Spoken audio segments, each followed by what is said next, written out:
Hola, ¿qué tal? Dios te bendiga. Es un privilegio de nuevo estar con vosotros para compartir el mensaje de la palabra de Dios, para compartir esos tesoros que en ella se hallan ocultos y que es necesario profundizar y meditar para que esos tesoros que se encuentran en la palabra de Dios sean revelados a nuestra vida. Yo siempre digo que es bueno leer la palabra de Dios y hay que hacerlo diariamente en nuestro alimento espiritual, pero es mejor profundizar, estudiar y meditar en ella, y así las verdades y los tesoros que en ella se encuentran podrán ser revelados. Dios nos promete, a través de su palabra, darnos tesoros ocultos y grandes riquezas. Esos tesoros en medio de la ignorancia que existe hoy en día sobre Dios.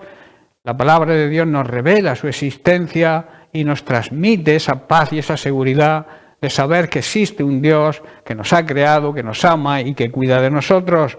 Esas riquezas, esos tesoros, son más importantes que cualquier riqueza que nos pueda ofrecer este mundo. Por eso la importancia de buscar en la intimidad, de buscar a Jesucristo, de encontrar en su palabra la dirección y el conocimiento para conducirnos en esta vida de una forma correcta y sobre todo de una forma santa y honrada. El tesoro que traigo para hoy, sacado de la sabiduría divina también de la palabra de Dios, lo he titulado Libres. Quiero hablaros de la verdadera libertad, esa libertad que no debemos confundir con hacer lo que queramos, porque eso sería, libertinaje. Libertinaje, lo define la Real Academia, es el desenfreno, el descontrol en las obras que hacemos y en las palabras que decimos. En cambio, la libertad es la facultad natural que tiene todo ser humano de obrar de una manera o de otra, o de no obrar, y por lo tanto ser responsable de sus actos.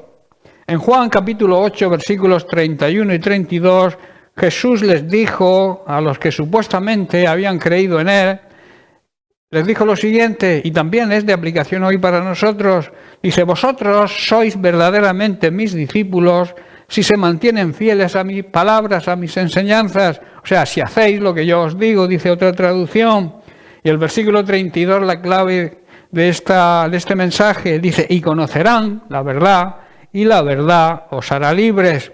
Jesús está diciendo que si nos mantenemos en obediencia, siendo fieles a su palabra, siendo fieles y creyendo en sus enseñanzas, podremos llegar a tener un conocimiento total y real de quién es Dios, y entonces sabremos y conoceremos, y esa verdad, o sea, conoceremos la verdad, y esa verdad nos hará libres.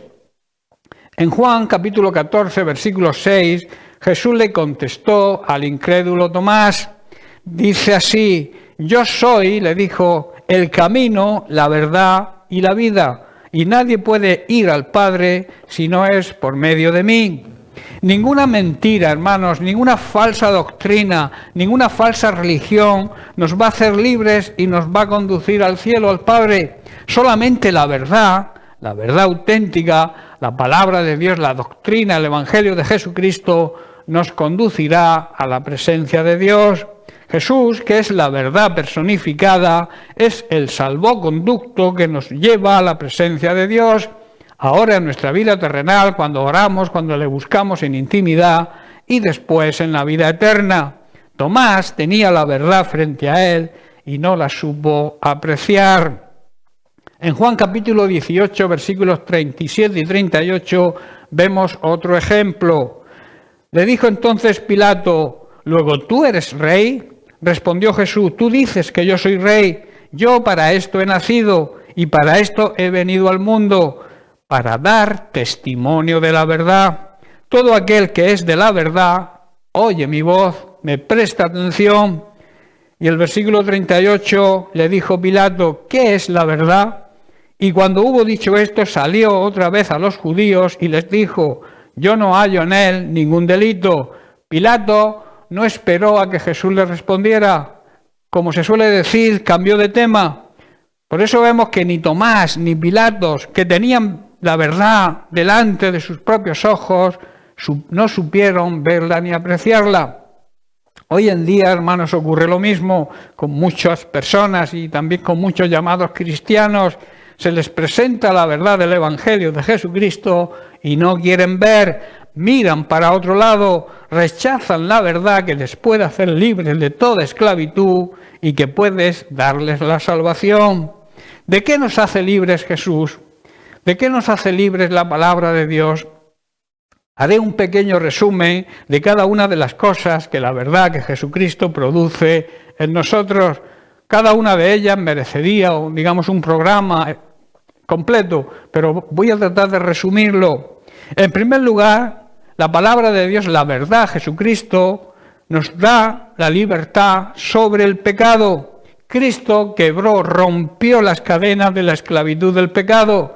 En Romanos capítulo 6, versículos 17 al 18, vemos, dice así: pero gracias a Dios, dice Pablo, que aunque erais esclavos del pecado, habéis obedecido de corazón a aquella forma de doctrina a la cual fuisteis entregados, y libertados del pecado, vinisteis a ser siervos de la justicia.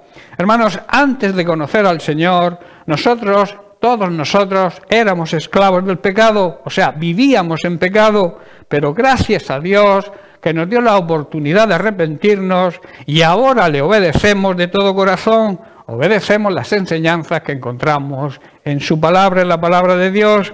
Ahora realmente podemos decir que somos libres de la mayor esclavitud, la esclavitud del pecado, y ahora somos esclavos del Señor y vivimos una vida recta y honrada, siendo justos. Alguien dijo que la persona más libre que existe es la persona que es esclava de nuestro Señor y Salvador Jesucristo. En segundo lugar, la verdad, Jesucristo nos hace libres del temor. En el Salmo 34, versículos 4 al 6, vemos a David cuando se hizo pasar por loco frente a Abimelech, quien le echó de su presencia. Y vemos que hace un reconocimiento de la seguridad y la paz que da el sentirse respaldado por Dios. Dice el versículo 4, oré al Señor, y Él me respondió y me libró de todos mis temores.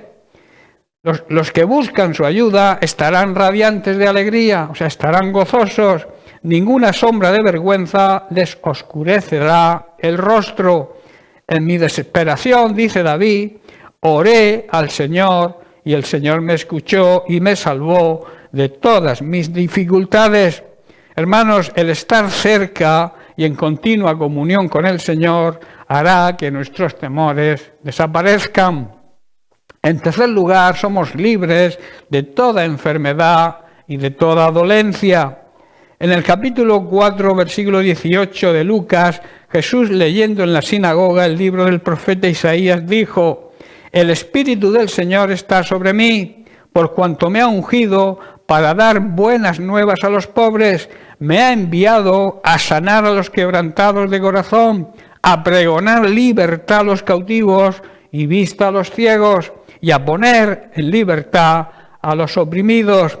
La enfermedad, digamos que es una atadura, es una opresión, y el mismo Jesús proclama que fue enviado a traer libertad a los oprimidos y a los cautivos.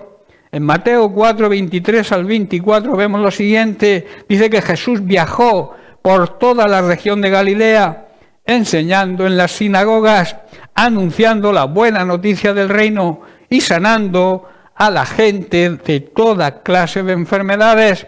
La enfermedad es una alteración más o menos grave de la salud y añade también y dolencias. Una dolencia, digamos que es una indisposición, un achaque, pero también se puede incluir en dolencia las heridas espirituales por situaciones vividas, vejaciones, abusos, malos tratos.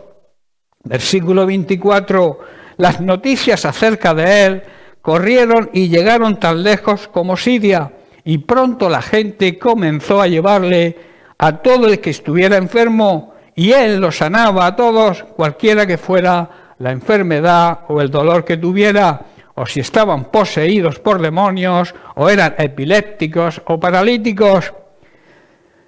Hermanos, para aquellos que no creen en la sanidad física para este tiempo, debo decir y debo ir al libro de Hebreos capítulo 3, versículo 8, donde el autor dice lo siguiente: Jesucristo, que es Dios, es el mismo ayer y hoy y por los siglos.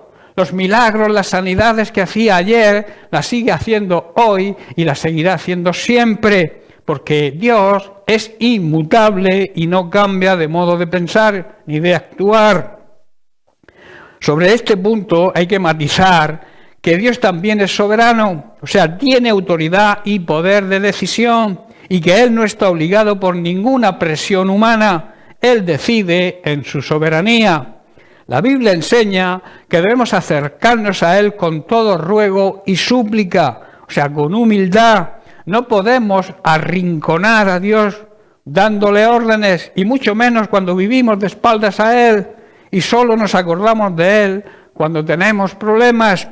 Dios solo está obligado con su palabra y con el pacto que hizo con el hombre, con el ser humano, y que fue sellado con la sangre de Jesucristo. Recordemos que un pacto compromete a ambas partes, por eso no podemos exigirle a Dios si nosotros no cumplimos nuestra parte del pacto. Dios quiere, pero muchas veces por nuestra actitud, nuestro orgullo quizá espiritual, nuestra rebeldía, nuestras tradiciones, nuestra religión, esto todo son cadenas, hermanos, son ataduras. Esto se lo impide el que Él quiera ayudarnos en toda nuestra necesidad. También la palabra de Dios, la verdad, nos hace libres de intentar ganarnos la salvación por nuestro esfuerzo. Pablo en Efesios capítulo 2, versículos 8 y 9 dice: Dios les salvó por su gracia, o sea, por Jesucristo, que es la gracia, que es el regalo de Dios, cuando creímos, cuando fuimos salvos por fe. Dice, vosotros no tenéis ningún mérito en eso, es un regalo de Dios. La salvación no es un premio, dice Pablo, por las cosas buenas que hayamos hecho, ni hagamos ni las hagamos en un futuro. Así que ninguno de nosotros puede jactarse de ser salvo. La salvación se llama Jesucristo. Él pagó el precio de nuestra redención y esto nos obliga a que nos esforcemos en vivir una vida de servicio a Dios y servicio a los demás. También, en quinto lugar, nos libra de la condenación del pecado. En Romanos capítulo 8, versículo 1, Pablo dice: ninguna condenación, o sea, nadie nos puede condenar para aquellos que están en Cristo Jesús, los que no andan conforme a la carne, o sea, los que no andan siguiendo sus deseos pecaminosos, sino conforme al Espíritu, siguiendo los consejos y la voz de Dios.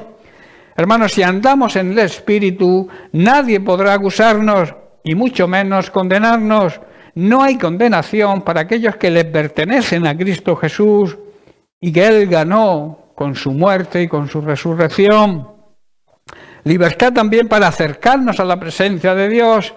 En 2 Corintios 5, 21 dice: pues Dios hizo que Cristo, quien nunca pecó, fuera la ofrenda, o sea, fuera el sacrificio perfecto por nuestro pecado, para que nosotros pudiéramos estar en una relación correcta con Dios por medio de Cristo. O sea, que estuviéramos justificados, declarados inocentes ante Dios por medio de lo que Cristo hizo, y también restaurando la comunión perdida por culpa del pecado. En Hebreos capítulo 10, versículos 19 al 20, el autor dice lo siguiente: así que, amados hermanos, podemos entrar con valentía, sin acobardarse, sin sentimiento de culpa, en el lugar santísimo del cielo, por causa de la sangre de Jesús.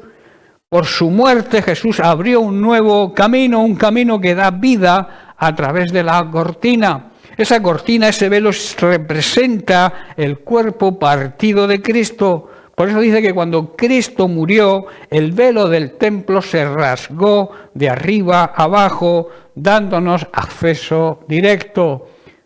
Tener en cuenta algo, el velo se rajó de arriba abajo, que quiere decir que la salvación viene del cielo. El hombre no puede hacer nada por su salvación. La salvación fue enviada en la persona de Jesucristo para salvarnos. En séptimo lugar, la verdad, Jesucristo nos hace libres de la muerte eterna, de la muerte espiritual, del infierno. En Romanos capítulo 6, versículo 23, Pablo dice: La paga, el salario que deja el pecado es la muerte espiritual, pero el regalo, la dádiva que Dios da es la vida eterna por medio de Cristo Jesús, nuestro Señor. Hermanos, esto habla de la justicia de Dios. La justicia se basa en dar a cada uno lo que se merece, sea premio o sea castigo. Dios es amor, sigue amando al pecador y espera su arrepentimiento para perdonarlo y salvarle de la condenación eterna. Pero también debemos saber que Dios es un Dios justo, que no prevarica y que no dará por inocente al culpable. Podemos llegar a la conclusión siguiente: la verdad que es Jesucristo nos hace libres, pero solo a través de mantenernos fieles y obedientes a su palabra y a través de conocerlo, a través de tener una relación de intimidad en oración con Él, vamos a experimentar la verdadera libertad.